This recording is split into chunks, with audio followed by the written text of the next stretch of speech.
Praise Lord everyone, happy Sunday to all. ఈరోజు మనం ఒక షార్ట్ లిటిల్ దేవుని స్టోరీని అండ్ దేవుని మంచి మాటలను తెలుసుకుందాం. ఈరోజు మన టాపిక్ వచ్చేసి పేరు. అసలు పేరు అంటే ఏంటి, పేరు ఎక్కడ ఉంటుంది, ఎక్కడ ఉండాలి? పేరు అనేది సాధారణంగా ఐడెంటిటీ కార్డ్స్లో కానీ, మన బర్త్ సర్టిఫికేట్స్లో కానీ, పాన్ కార్డ్స్లో ఇలా ఎక్సెట్రా ఇలాంటి వాటిలో మన పేరు అనేది సాధారణంగా ఉంటుంది. ఒక పర్సన్ అనేవాళ్ళు మనం ఎవరో ఐడెంటిఫై చేయాలంటే పేరు అనేది, నేమ్ అనేది హెల్ప్ చేస్తుంది, సాయం చేస్తుంది. మరి మన పేరు ఎక్కడ ఉండాలి? అవును, మన పేరు ఎక్కడ రాసి ఉండాలి, ఎక్కడ ఉండాలి? మీకు ఎవరైనా చెప్పగలరా? మన పేరు అనేది దేవుని దగ్గర ఉన్న జీవ గ్రంథము అనే పుస్తకములో రాసి ఉండాలి.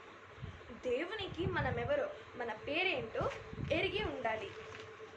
దేవుడు మోషేతో కూడా నేను నీ పేరును బట్టి నువ్వెవరో ఎరుగుదవు అన్నాడు.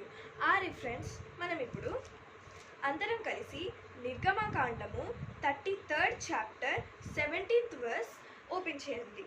అక్కడ నీ మీద నాకు కటాక్షము కలిగినది, నీ పేరును బట్టి నిన్ను ఎరుగుదునని మోషేతో చెప్పాను.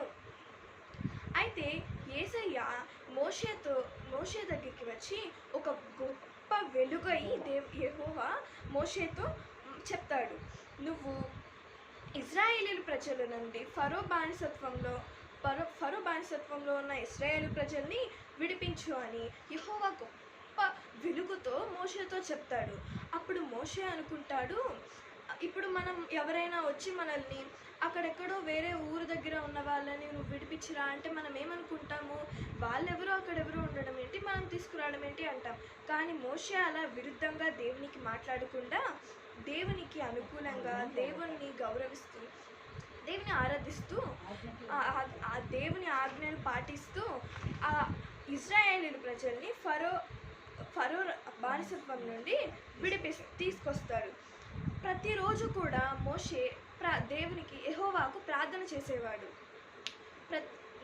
40 సంవత్సరాలు 40 years ఇశ్రాయేలీల ప్రజలను యెహోవా చెప్పులు విరగకుండా, బట్టలు చినగకుండా, చెప్పులు తెగిపోకుండా, బట్టలు చినగకుండా దేవుడు కాపాడుతాడు.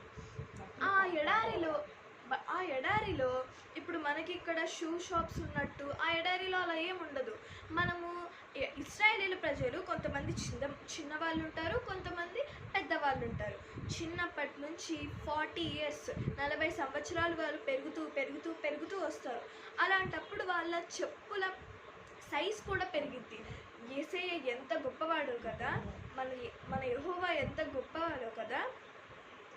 అయినా కూడా ఇశ్రాయేలీల ప్రజలు యెహోవా పైన, మోషే పైన సనగుతారు.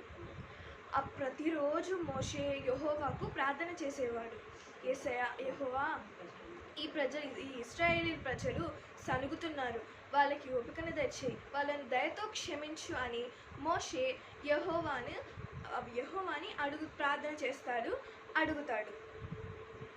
అయితే ఇశ్రాయేలీల ప్రజలను దేవుడు 40 years అంటే ఎంత గొప్ప దేవుడో కదా మన దేవుడు, చాలా గొప్ప దేవుడు మన దేవుడు.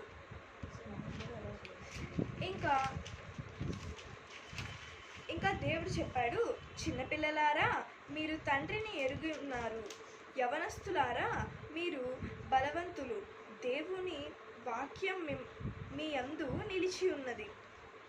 అలాగే మోషే అనే పేరుకు నేను అర్థం చెప్తాను. మోషే అంటే సాత్వికుడు.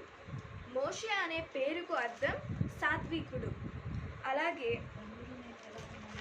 మరి మనం ఎలా ఉన్నాము? దేవుడికి మనం ఎవరో తెలుసా? ఒక్కసారి ఆలోచించండి. జీవగ్రంథంలో మన పేరు రాస్తుందా? నీ క్రియలను బట్టి యెహోవా నిన్ను ఎరుగుదునని చెప్పారు.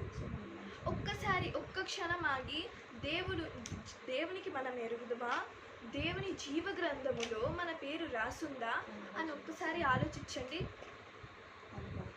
మన ప్రవక్తలను మనమే సరిచేసుకోవాలి. మోషే వలె మనం కూడా దేవునిని ఆరాధించాలి, దేవునితోనే నడవాలి. ఎప్పుడూ కూడా దేవునికి విరుద్ధంగా మాట్లాడకూడదు.